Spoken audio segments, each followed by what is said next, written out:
Welcome to Ancient Forbidden Knowledge. I'm your host, Ben Carter, and in today's episode, we uncover a secret buried in stone and sealed in myth, one that suggests the very origins of humanity may not be our own. Hidden within the cradle of civilization lies a tale of beings who came from the stars, altered our DNA and shaped the course of human history, not for our salvation, but for their own purpose. If the legends are true, we are not the result of divine creation or random evolution, but a genetic experiment. The question is, by whom and why? In the ancient land of Sumer, where the Tigris and Euphrates rivers nurtured the earliest known civilization, the myths carved into clay spoke of gods who walked among men. These were not metaphorical deities of thunder and rain, but beings with names, roles, rivalries, and disturbingly human motivations. The Sumerians called them the Anunnaki, meaning those who came from the heavens. They were said to have descended from the sky, bringing with them knowledge, law, architecture, and the structure of civilization itself. To the priests and scribes of Sumer, the Anunnaki were not abstractions, they were real. They had cities, councils, and hierarchies, and they ruled over humanity as overlords, not benevolent creators. The Sumerian city of Eridu, often considered the first city in the world, was believed to have been founded by one of these beings, Enki, the god of wisdom and water. Enki's temple, the Iabzu, was said to sit atop the primeval abyss, a place where earth met the underworld and secrets of creation were kept. Nearby, the city of Nippur housed the temple of Enlil, another powerful Anunnaki, often depicted as Enki's rival. These weren't just spiritual centers, they were political hubs. The myths described heated debates between these figures, votes in divine assemblies, and territorial disputes over human populations.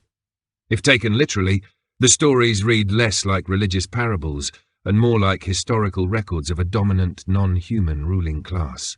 The Anunnaki were said to have created humanity not as an act of love or divine duty, but out of necessity. The Enuma Elish and the Atrahasis epic, two ancient Mesopotamian texts, describe how the lesser gods, referred to as the Igigi, rebelled against their laborious tasks of mining and excavation.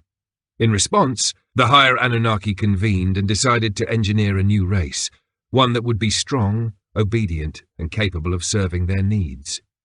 Enki and a mysterious mother goddess, Ninhursag, took genetic material from the gods and combined it with that of primitive hominids already on Earth.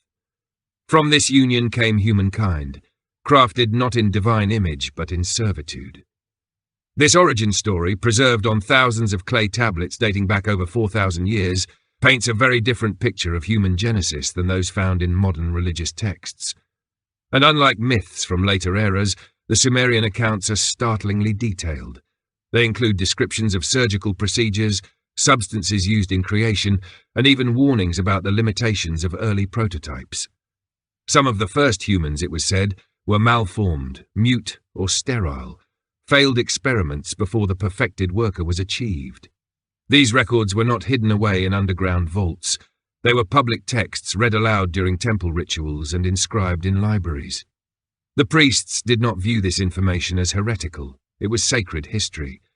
Kings traced their bloodlines to the Anunnaki. Temple rituals invoked their names for harvests and war. Statues of these beings stood tall in public squares.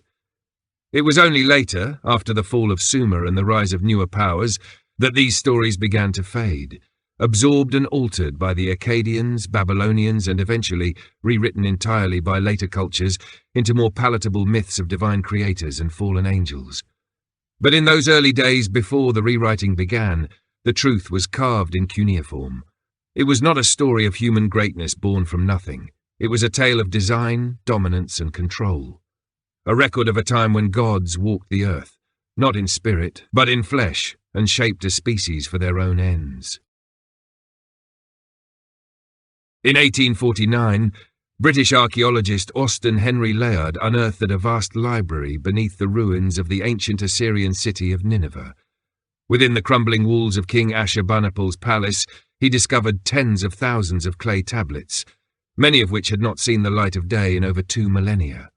Among them were copies of the Enuma Elish, the Epic of Gilgamesh, and countless other texts copied from even older Sumerian originals. The content of these writings stunned scholars, not just for their literary depth, but for what they implied about the earliest accounts of human history. Descriptions of sky gods, advanced knowledge, and the deliberate creation of mankind challenged the foundations of everything we thought we knew. Initially celebrated as remarkable literary artifacts, these tablets soon became the subject of controversy. When their translations began to echo themes uncomfortably close to those found in the Book of Genesis, suspicions arose. The biblical story of Adam and Eve, the Great Flood, and the Tower of Babel all seemed to have far older counterparts in these Mesopotamian texts. More troubling were the details that did not fit neatly into religious narratives. Accounts of genetic engineering, artificial insemination, and divine beings modifying existing life forms.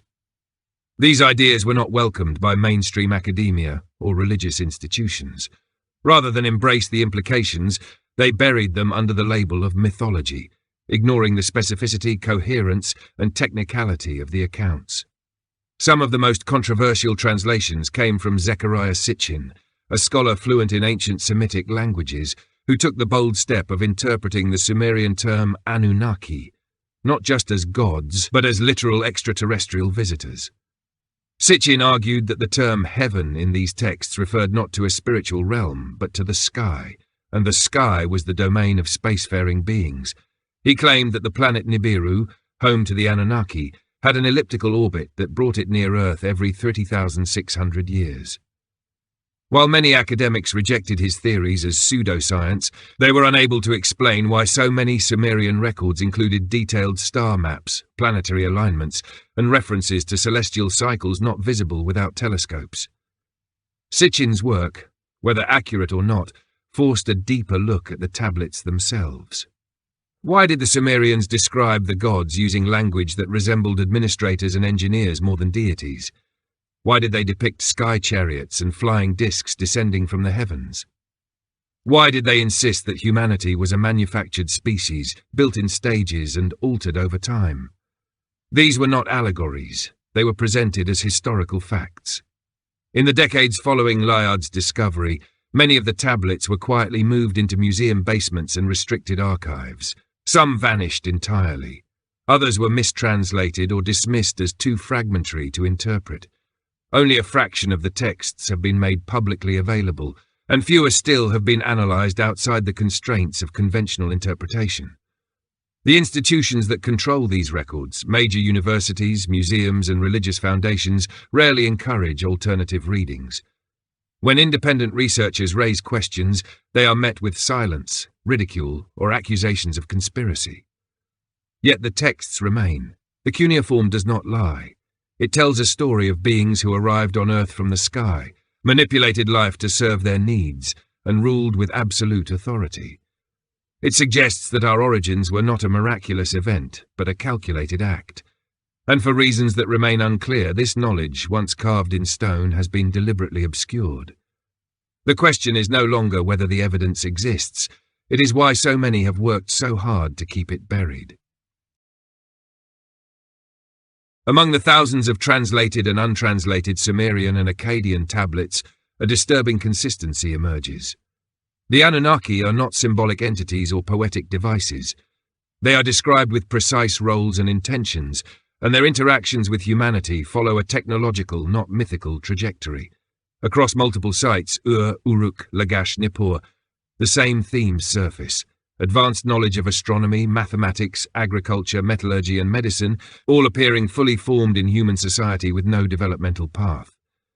Civilizations do not emerge this way, unless, as the tablets suggest, they were seeded. Satellite imaging of ancient Mesopotamian terrain has revealed massive geometric formations, now mostly buried beneath centuries of sediment. Some appear to be aligned with celestial bodies in ways modern engineers struggle to replicate. In Eridu, the oldest known city, strange magnetic anomalies have been recorded near the ruins. Anomalies that correspond to reported divine locations in Sumerian texts, places where the gods descended, where Mi tablets, repositories of cosmic knowledge, were stored, and where creation events supposedly took place. Mainstream archaeology refers to these as ceremonial zones, but no one can explain their architectural complexity, especially given the supposed technological limitations of the time. More anomalies come from the royal tombs of Ur. Among the gold, lapis lazuli, and ceremonial weapons are artifacts that defy classification: precision-drilled cylinders, tools made from unknown alloys, and small models resembling aircraft or spacecraft. These items are dismissed as artistic flourishes, but a closer look, under spectral analysis and electron microscopy, shows machining patterns and material compositions that shouldn't exist in the Bronze Age. Yet they do, and they match the descriptions found on the clay tablets of the Anunnaki arriving in flying ships and bringing tools of heaven. In 2003, during the invasion of Iraq, US forces occupied the Baghdad Museum and surrounding archaeological sites. Within days, priceless Sumerian artifacts vanished. Official reports claimed looting by locals, but some museum staff and international observers insisted that specific items, stone tablets, statuettes, and metallic objects, were taken before the looting began. Many of these objects were rumoured to have been linked to ancient Sumerian myths about the Anunnaki. Why would a modern military operation prioritise the removal of ancient relics? What significance could cuneiform tablets hold for 21st century powers? Whistleblowers from intelligence agencies have hinted that some of these artifacts were not mere historical curiosities, but contained information, mathematical codes, star charts, and chemical formulas encrypted in their design. Files leaked anonymously in 2010 described black-budget projects attempting to decode ancient Sumerian inscriptions as if they were not stories, but schematics. This echoes claims by fringe researchers that the Me tablets mentioned in Sumerian texts functioned like technological hard drives, storing laws, science, and control protocols. Adding to the mystery is the fact that certain astronomical knowledge in Sumerian records predates its later rediscovery by thousands of years. They knew of Uranus and Neptune before the invention of telescopes. They tracked the precession of the equinoxes, a cycle taking over 25,000 years to complete. How did a primitive culture acquire this knowledge? The standard response is that such mentions were later additions, guesses, or coincidences. But these answers wear thin when the patterns span continents and centuries. The growing body of suppressed evidence points not to a single outlier, but to a coordinated effort to erase, marginalize, or reinterpret information that challenges the conventional timeline of human development. It's not just that the Anunnaki were real, it's that their fingerprints are still on our DNA, our cities, and perhaps even our beliefs. And if that's true, then everything we accept as human history may be built on a deliberate lie. Traces of the Anunnaki mythos do not end in Mesopotamia. They echo through time and across continents, re-emerging under different names, cloaked in local symbols, but carrying the same core pattern. Sky beings descending to Earth, imparting knowledge, ruling as gods, and shaping humanity for hidden purposes. In the myths of ancient Egypt, the gods who came before the pharaohs were known as the Neteru, immortal, powerful, and responsible for establishing law and technology. Thoth, the Egyptian god of wisdom, bears uncanny resemblance to Enki of Sumer, both associated with knowledge, creation, and secret teachings. Like the Anunnaki, the Neteru were said to have ruled in a distant age before vanishing into the sky. In Mesoamerica, the Maya and Aztecs revered feathered serpents like Quetzalcoatl and Kukulkan, deities said to have descended from the stars, brought knowledge of agriculture, astronomy, and calendars far more advanced than those used in Europe at the time. The Popol Vuh, the Mayan creation text, tells of humanity being created and destroyed multiple times by divine beings who experimented with different versions of man, some of clay, some of wood, before finally settling on flesh. This mirrors the Sumerian accounts of early prototypes, creations that failed before the perfected human was engineered. Even in the myths of sub-Saharan Africa, echoes remain. The Dogon tribe of Mali has long been known for their detailed astronomical knowledge of the Sirius star system, information they claim was given to them by beings from the stars called the Nommo. The Dogon accurately described Sirius B, a white dwarf companion star invisible to the naked eye and only confirmed by Western astronomers in the 20th century. They also spoke of a third star in the system, Sirius C, which remains controversial among modern scientists. How did an isolated tribal culture gain such precise astronomical knowledge thousands of years ago? In India, ancient Vedic texts speak of the Devas and Asuras, skyborn beings locked in epic battles, wielding weapons of unimaginable power. The Mahabharata and Ramayana describe flying machines called Vimanas, crafts that could travel between planets, equipped with advanced propulsion systems and devastating weaponry. The descriptions include aerial dogfights, energy weapons, and protective force fields. While often interpreted as metaphor, the level of technological detail in these texts is striking. The idea of gods using machines, creating life, and engineering societies is not isolated to Sumer, it's global. Across Polynesia, Aboriginal Australia, and the ancient Norse, stories persist of powerful visitors from the sky who shaped the world, brought fire, and ruled before the age of man. In North America, various Native American tribes speak of the Star People, who came down and mingled with humans, sometimes teaching them, sometimes abducting them, and often leaving behind hybrid offspring. These recurring themes, genetic alteration, celestial origin, and advanced knowledge, form a web of myth that, when taken together, looks less like coincidence and more like memory. Symbols repeat across these traditions. The pine cone, representing the pineal gland and higher consciousness, the winged disc found in both Mesopotamia and Egypt, the serpent, signifying knowledge and transformation. Even the concept of a flood sent by sky beings to wipe out an earlier, flawed version of humanity is nearly universal. If these stories were independently invented, the overlap would be negligible. But the consistency suggests a shared influence, a once global event or presence that left its imprint in the mythic memory of civilizations long separated by geography and time.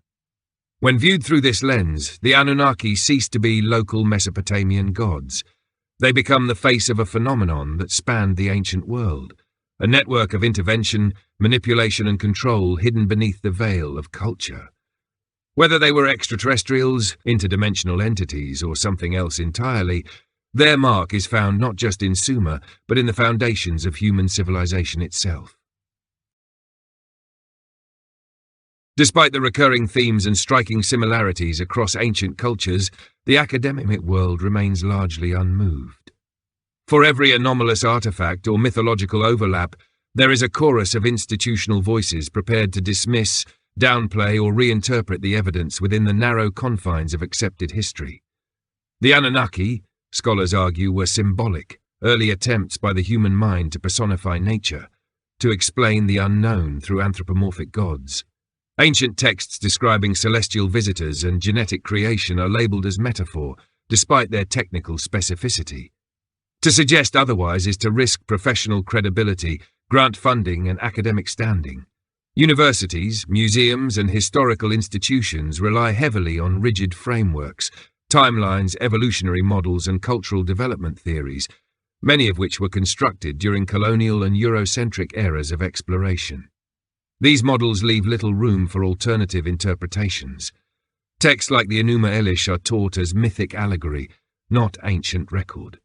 The idea that Sumerians or Egyptians might have recorded real events, perhaps even extraterrestrial contact, is dismissed outright, not due to lack of evidence, but because the implications threaten the very foundation of modern academic authority. Peer-reviewed journals rarely publish papers that explore fringe interpretations. Researchers who pursue forbidden lines of inquiry are sidelined, their work labelled as pseudoscience regardless of its rigour. Careers have been derailed not for being wrong, but for asking the wrong questions. The gatekeeping is subtle but effective. Doctoral candidates are steered away from controversial subjects. Research funding is awarded only to projects that reinforce established narratives. The boundaries of what may be studied are enforced not by facts, but by fear. Fear of ridicule, professional exile, and intellectual heresy. This academic firewall is further strengthened by powerful institutions with a vested interest in the status quo. Religious organizations, still influential in many global academic networks, have long fought to keep certain narratives buried. The implications of engineered humanity or extraterrestrial gods challenge not just science but theology. If humanity was not divinely created, or if creation was outsourced to sky beings with their own agenda, then centuries of doctrine collapse. The guardians of orthodoxy cannot afford such a fracture. Even in the scientific community, where inquiry is supposedly driven by evidence, dogma persists. Geneticists who explore anomalies in human DNA, the presence of orphan genes with no known evolutionary precursor, or sudden leaps in cognitive ability, are expected to operate within Darwinian boundaries. Suggesting external intervention, even hypothetically, is academic suicide. Astronomers who consider ancient accounts of planetary knowledge are told to stick to observable data. Anthropologists who question the sudden emergence of complex societies are reminded that the burden of proof lies entirely on them, and that certain questions are not to be asked. And yet the anomalies remain. The tools too advanced, the myths too detailed, the knowledge too precise for the cultures that supposedly birthed them. A paradigm held together not by overwhelming evidence, but by the collective refusal to consider an alternative. Behind the polished lectures and peer-reviewed journals lies an unspoken truth. The system is not designed to discover forbidden knowledge. It is designed to ignore it. In this silence, the story of the Anunnaki and the manipulation of humanity persists, not as myth, but as the shadow of a reality too dangerous to acknowledge. A reality that calls into question the trust we place in our institutions and the very story we've been told about who we are. Outside the academic strongholds, where institutional boundaries dissolve and the edges of possibility blur, a different picture emerges. Here, in the realm of fringe theory, independent researchers, rogue scientists, and ancient astronaut theorists have begun to reconstruct an unsettling tapestry, one where the Anunnaki were not allegory, but agents of advanced science. The theories vary, but they share a haunting coherence. Humanity was genetically engineered, not out of benevolence, but out of need. A workforce, a hybrid species, crafted from hominid stock and Anunnaki genetics, designed to obey, to build, and to worship. Zecharia Sitchin's interpretation of the Sumerian texts, once ridiculed, now finds echoes in the language of modern genetic research. His claim that Enki and Ninhursag used a form of recombinant DNA to fashion humans from clay, a term many believe to be a metaphor for biological material, is startlingly prescient. In ancient tablets, the term for birth chamber is nearly identical to that of an artificial womb. The phrase mixing the essence appears repeatedly, as does the concept of implanting fertilized embryos into surrogate beings. One specific tablet describes a goddess giving birth to the model man after multiple failed attempts, citing deformities, sterility, and speechlessness in earlier prototypes. These are not the musings of mythmakers. They read like lab notes. The hypothesis that the Anunnaki used advanced biotechnology raises deeper questions. If humanity was engineered, what safeguards were put in place? What modifications were made, and more importantly, what was deliberately withheld? Many fringe theorists propose that the Anunnaki limited certain aspects of human consciousness. That early man possessed capacities we no longer have: extended lifespans, multidimensional perception, psychic awareness. These capabilities, they argue, were suppressed to ensure compliance. Evidence for this can be found in the persistent cultural theme of a fall from grace, a separation from the divine, or a loss of primal knowledge. The pineal gland, often called the third eye, is frequently cited in these theories. Ancient cultures from Egypt to India revered this tiny organ, associating it with spiritual awakening and access to other realms. Modern science acknowledges it as the regulator of melatonin and circadian rhythm, but the question remains: why did so many ancient societies place such importance on it? And why do modern systems, through fluoride exposure, electromagnetic saturation, and pharmaceutical influence, seem to target its function? Some suggest the genetic tampering performed by the Anunnaki included the insertion of control mechanisms, biological governors that limit memory, intuition, or emotional bandwidth. Others propose that encoded within our genome is a kind of time-release program designed to awaken dormant abilities after a certain evolutionary threshold is crossed, or perhaps after a celestial cycle completes. In this view, humanity is both a prisoned species and a ticking time bomb, one whose awakening has been delayed, not destroyed.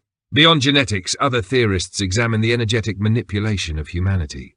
Ancient temples and monuments, aligned to solstices, star systems, and geomagnetic nodes, may have once amplified consciousness. The idea that the Anunnaki controlled not just our biology, but our environment, suggests a total system of domination. Architecture, language, myth, even sound frequencies, all tuned to keep the human mind from realizing its origins or its potential. These theories, while unproven, are not without basis. They draw from cross-cultural myths, archaeological anomalies, and the eerie resonance between ancient texts and modern science. They do not claim certainty, but they demand a question be asked. What if the veil of myth is not a shroud of fiction, but a smokescreen of truth too explosive to be acknowledged? In that possibility lies the forbidden, knowledge that could fracture the illusion of human history and expose our place not at the top of the evolutionary chain, but somewhere in the middle of a design we never understood. The deeper one delves into the possibility that humanity was shaped by an external intelligence, the more pressing the question becomes. Who benefits from keeping this truth hidden? Throughout history, those who have wielded power have done so by controlling knowledge. When the printing press threatened to democratize sacred texts, it was met with fire and censorship. When heliocentrism challenged the Earth-centric worldview upheld by religious authority, its proponents were silenced. If the origins of humanity as engineered beings by the Anunnaki were ever widely accepted, the fallout would be existential, not just for religion, but for science, governance, and identity itself. The power structures that exist today are not new. They are the continuation of ancient hierarchies refined over millennia. In Sumer, kings were appointed by the gods, often said to be the literal offspring of the Anunnaki. In Egypt, pharaohs ruled as divine intermediaries, their bloodlines carefully guarded. These claims were not symbolic, they were declarations of lineage. If the ruling elite truly believed they were descended from sky beings, their authority was not political, it was cosmic. Such claims justified absolute power, enforced through divine right and institutional myth. As empires rose and fell, the old knowledge was not destroyed, it was absorbed. Secret societies, mystery schools, and elite orders became the custodians of what was once public truth. The Hermetic texts of Alexandria, the scrolls of Nag Hammadi, the encrypted symbols of alchemical manuscripts, all speak in veiled language of a forgotten science, a primal wisdom, and a divine inheritance withheld from the masses. The Vatican archives, rumoured to contain forbidden manuscripts predating the Bible, remain sealed to all but a select few. What is being protected behind those walls? Control of knowledge is control of reality. If humanity was created to serve, then the knowledge of that origin is the key to breaking the chains. But by keeping that truth hidden, those in power ensure their position. They dictate the story of where we come from, what we are capable of, and what lies beyond the visible world. Religions offer salvation, but only within approved frameworks. Science offers progress, but only through sanctioned paradigms. Neither domain allows space for the Anunnaki, not because the evidence is lacking, but because the consequences are too great. Even now, global institutions mirror the ancient world. A technocratic elite governs behind the scenes, insulated from accountability. Think tanks, defense contractors, and intelligence agencies operate in a shadow realm where the public is neither informed nor invited.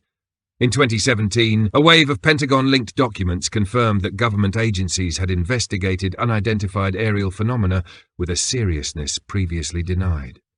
What else lies buried beneath national security clearances and classified programs? Are ancient relics being studied in underground labs, decoded not as myths, but as blueprints?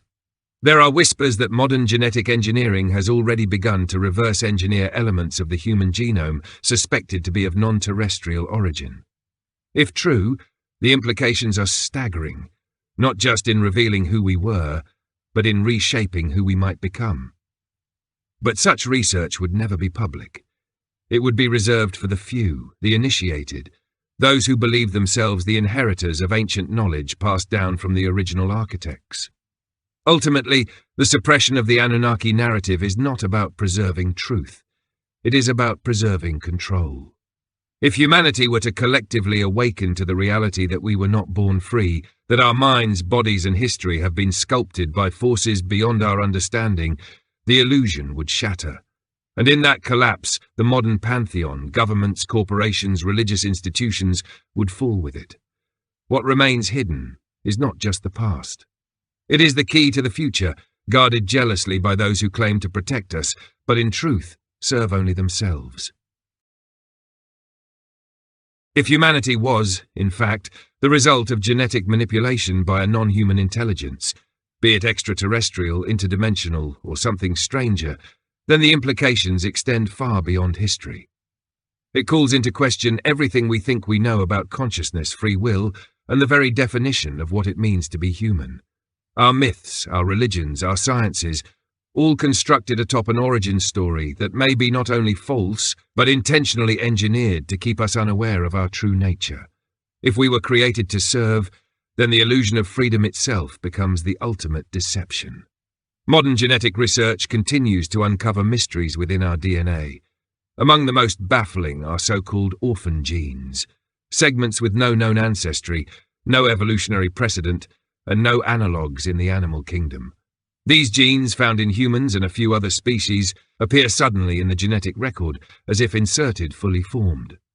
Evolutionary theory cannot adequately explain these anomalies. They are often labelled as spontaneous mutations or random genetic drift, but neither term accounts for their specificity or function. If such genes were deliberately placed, they could represent biological signatures, genetic fingerprints left by the creators. Equally confounding is the rapid neurological expansion that occurred during the last 200,000 years of human evolution. The leap from primate cognition to abstract language, symbolic thought, and advanced tool-making happened in a geological blink. No similar jump is observed in any other species. The standard narrative claims it was a natural progression, but when mapped against archaeological timelines, the rise of complex thought, agriculture, and astronomy all seem to arrive suspiciously close together and without clear precursors. It's as if something or someone pressed an activation switch. Consider, too, the recurring theme of forbidden knowledge in ancient texts. From the serpent offering fruit in Eden, to Prometheus stealing fire from the gods, to the watchers of the Book of Enoch sharing secrets of heaven, ancient stories repeatedly warn of humans gaining access to something they were never meant to possess.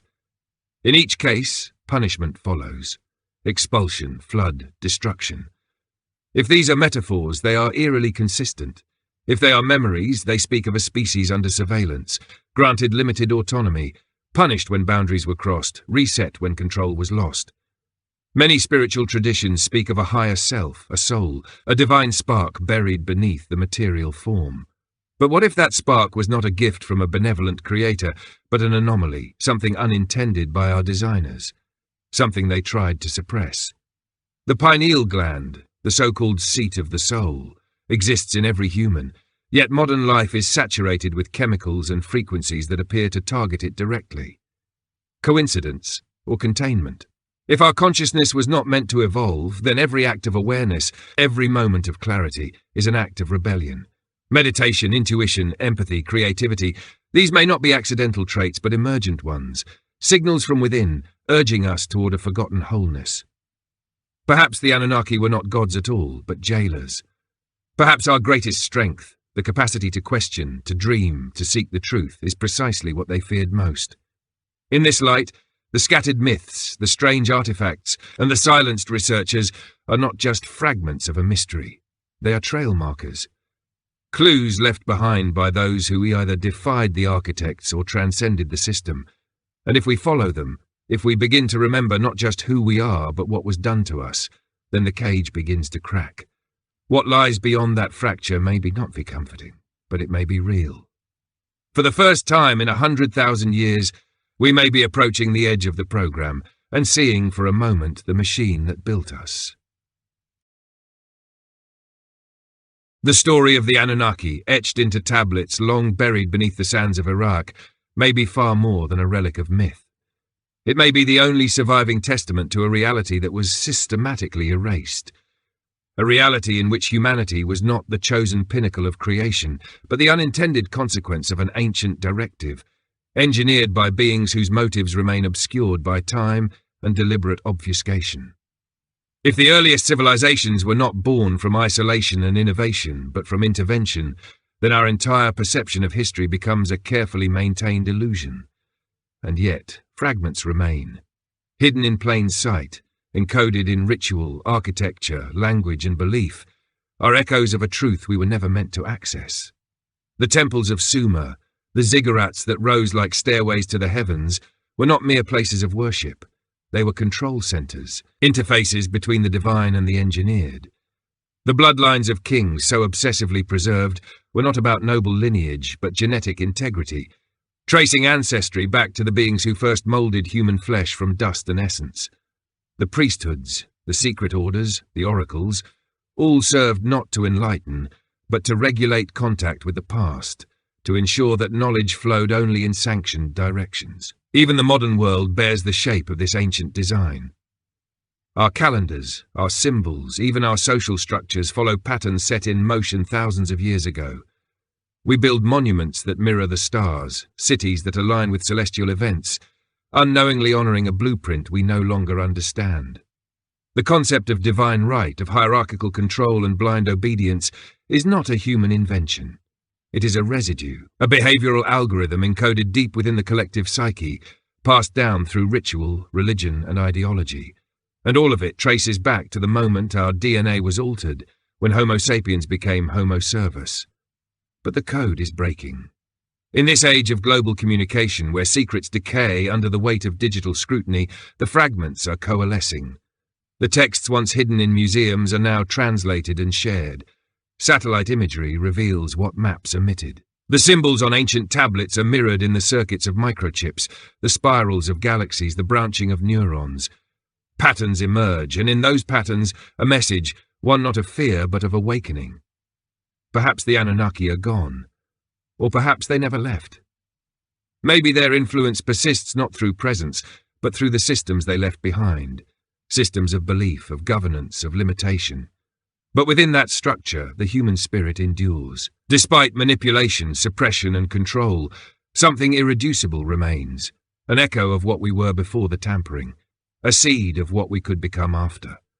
If the forbidden knowledge is true, if we are the product of intervention, bred for labor and shackled by design, then every act of questioning is an act of liberation. Every curiosity, every defiance, every moment of self-awareness is a signal. The system is no longer secure. We were never meant to remember, but we are remembering. Thanks for listening. This has been Ancient Forbidden Knowledge. If you enjoyed today's episode, be sure to follow us wherever you get your podcasts. And if you'd like to support the show, subscribe to the Forbidden Knowledge Network on Patreon. Subscribe now.